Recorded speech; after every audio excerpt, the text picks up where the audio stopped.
I hope I'm not disturbing you while you're playing your video games. I know you've been deep into that match for a while, but I recently made a decision to take better care of myself and start doing sports regularly.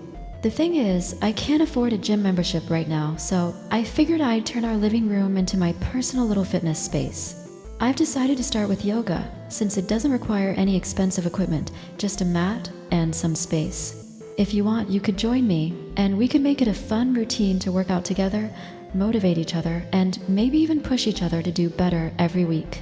Of course, I don't mind at all if my favorite sister decides to work out. You're not disturbing me one bit. Actually, I think it's kind of nice seeing you take care of yourself. I just can't wrap my head around why you suddenly decided to focus on yoga out of all things. You've always had an amazing figure, and honestly, you've never looked out of shape to me. In fact, at our school, you're like the dream girl. Practically every guy wants to date you. I guess that's why I'm so curious about what made you change your routine and start something new.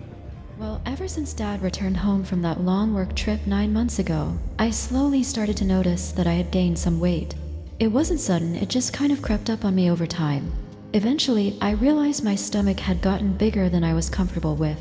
It bothered me every time I looked in the mirror or tried on certain clothes. So I made up my mind to fix it. I spent months going to the gym, pushing myself hard, and sticking to a strict routine. It took a lot of effort and self-control, but in the end, I managed to slim down and feel comfortable in my own body again. Now that I've reached a place I'm happy with, I don't want to lose the progress I worked so hard for. That's why I've decided to maintain my body by doing yoga. It keeps me fit, flexible, and toned without the heavy strain of weightlifting.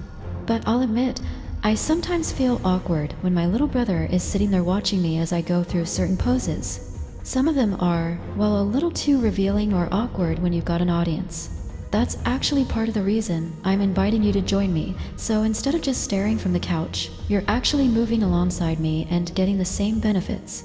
Honestly, I think that sounds like a great idea. I wouldn't mind adding yoga into my routine as a break between my regular gym workouts. I know that if I start now and keep at it, I'll end up looking even better in the future. A lot of girls will probably want to date me when they see how fit and confident I've become. And doing it together with you means I can keep up with your discipline and maybe even learn some flexibility that I've been lacking. Plus, with your guidance, I'll be able to burn off the last bit of fat and finally get a lean, well-defined body that I can be proud of.